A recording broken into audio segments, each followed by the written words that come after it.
Halo anak-anak, kembali lagi bersama saya, Pak Nikolas.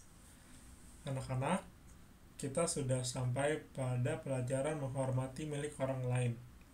Pelajaran agama SD kelas 4. Anak-anak, sebelum kita masuk mulai pembelajaran hari ini, kita memiliki 3 tujuan pembelajaran. Yang pertama, memberi contoh sikap-sikap yang menghormati milik orang lain dalam hidup sehari-hari.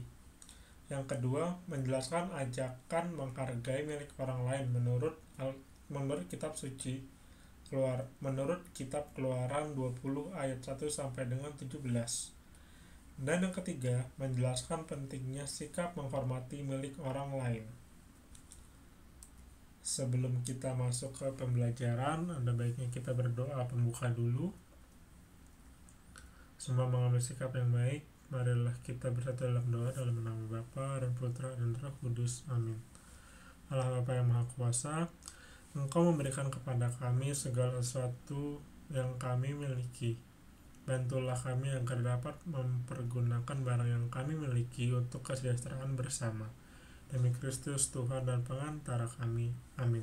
Dalam nama Bapa dan Putra dan Roh Kudus. Amin. Nah, anak-anak, di sini siapa yang pernah meminjam barang milik teman? Coba angkat tangannya. Ya, bagaimana perasaan kalian kalau barang yang dipinjam itu tidak dikembalikan? Contohnya, kamu meminjamkan pulpen, meminjamkan pensil, meminjamkan penghapus. Bagaimana perasaan kamu kalau barang yang dipinjamkan itu tidak dikembalikan? Pastinya sedih ya? Ya, pastinya sedih. Apalagi barang yang dipinjam ketika kamu mengembalikannya itu dengan keadaan rusak. Tentunya perasaan kalian juga sedih. Baik perasaan yang meminjamkan dan perasaan yang dipinjamkan. Anak-anak, kalau kita meminjam barang, tentu haruslah dikembalikan. Barang yang dipinjam tentu dikembalikan seperti semula. Maksudnya apa sih, Pak? Kita jangan merusak barang yang sudah dipinjam teman, dipinjam saudara, dan dipinjamkan siapapun itu. Jadi ketika kita meminjam barang itu haruslah dikembalikan seperti ketika kita meminjamnya. Begitu pula kita juga yang dipinjamkan.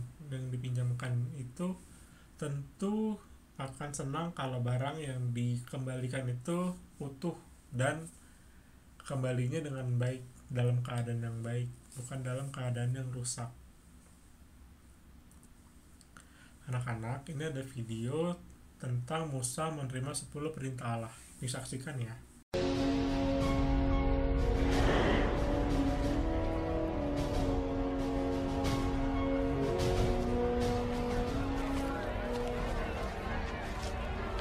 What is this strange place?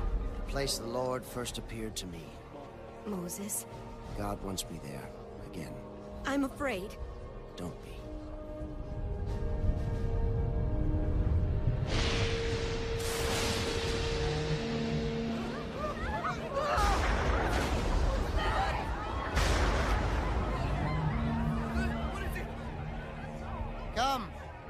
Come, we'll make camp here.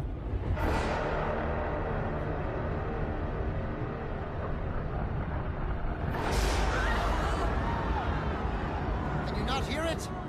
It is the voice of God. Do not be fearful. One day, you will all be able to open your hearts to his voice. Now, I must go up on the mountain and talk with God. Be careful, Moses. I am with God. Watch over our people. They may grow restless. I will, my brother.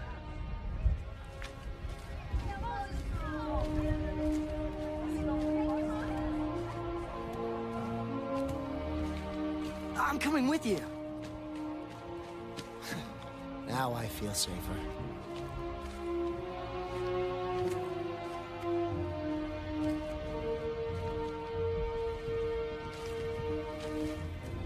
Joshua, I must go alone from here. I'll wait for you, Moses.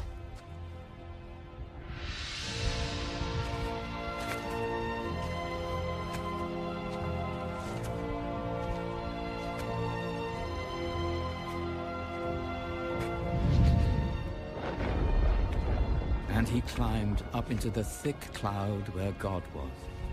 He stayed 40 days and 40 nights.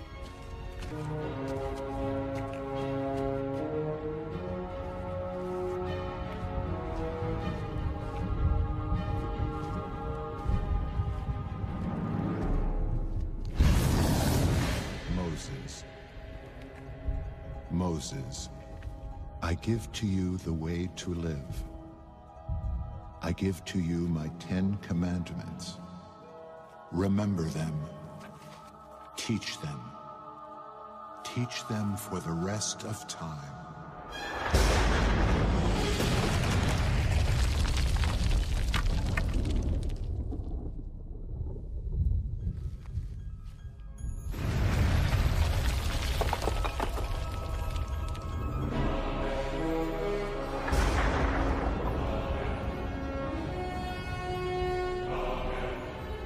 I am the Lord your God. You shall have no other gods before me.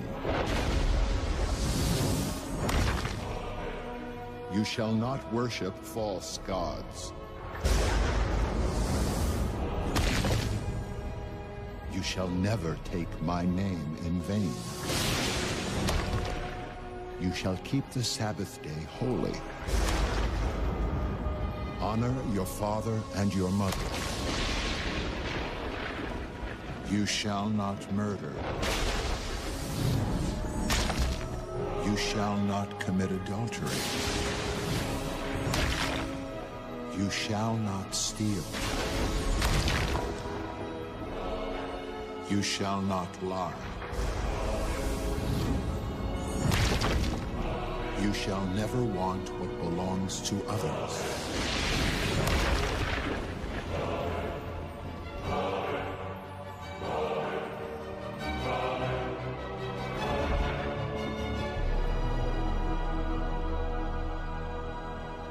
Thank you, God. Thank you.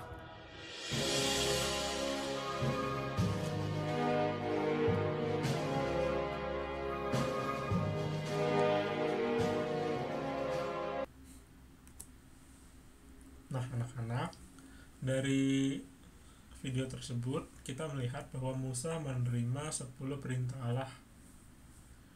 Musa menerimanya dalam 2 loh batu.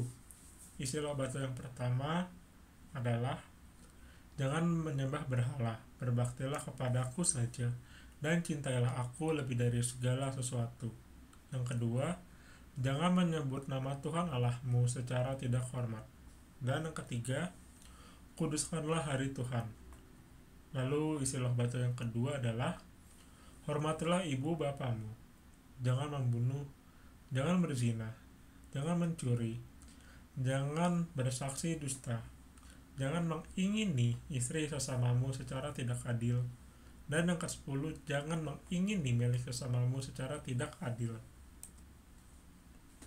Anak-anak, banyak tindakan yang tidak menghormati orang lain, khususnya hak orang lain. Contohnya mencuri, merampok, membobol ATM, korupsi, penjarahan, dan lain-lainnya.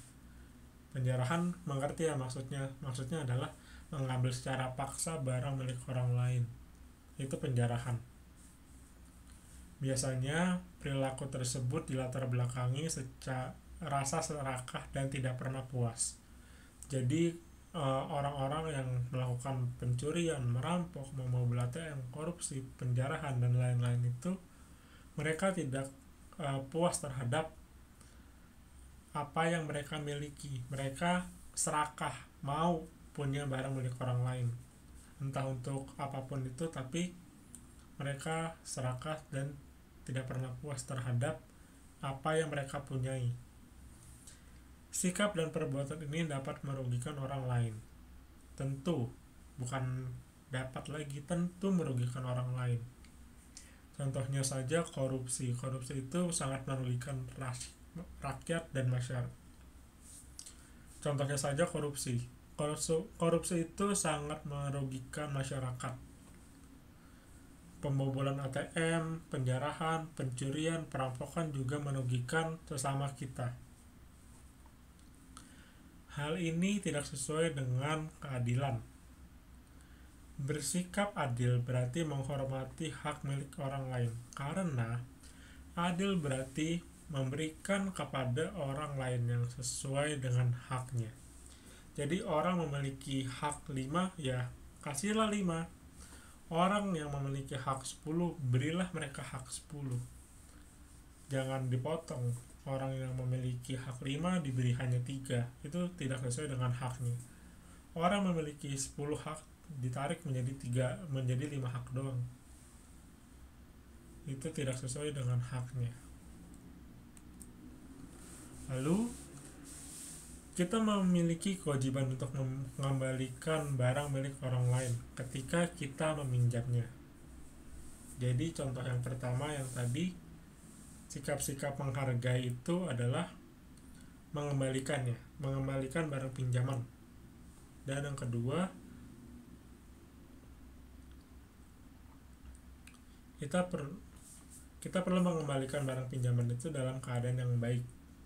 Itulah yang kedua. Lalu tujuan pembelajaran yang kedua akan saya bahas di sini. Dalam perintah Allah ke-7 dan ke-10 melarang segala bentuk pencurian, perampokan, serta tindakan yang melanggar hak milik orang lain. Jadi perintah Allah ke-7 sudah jelas, itu jangan mencuri apapun, entah itu mencuri hanya gunting, mencuri hanya botol minum misalnya, itu tetaplah mencuri. Dan perintah Allah ke-10 juga sudah jelas, jangan mengingini berarti memiliki niat untuk mencuri barang milik orang lain. Itu juga diatur di 10 perintah Allah tersebut. Jadi 10 perintah Allah itu sudah mengatur bahwa kita tidak boleh mencuri dan kita tidak boleh memiliki niat untuk mencuri. Nah, anak-anak, kita sudah sampai pada penugasan. Penugasan sudah ada di Edmodo. Kalau misalkan belum ada, mohon ditunggu kurang lebih sampai jam 10 ataupun jam 11, Bapak akan share penugasannya. Dan Bapak masih tunggu penugasan yang masih belum dikumpulkan dari minggu-minggu sebelumnya. Jadi bagi yang merasa belum mengumpulkan tugas sebelumnya, harap dikumpulkan ya. Entah itu tugas keterampilan, entah tugas Google Form, entah ulangan, itu tolong dikumpulkan.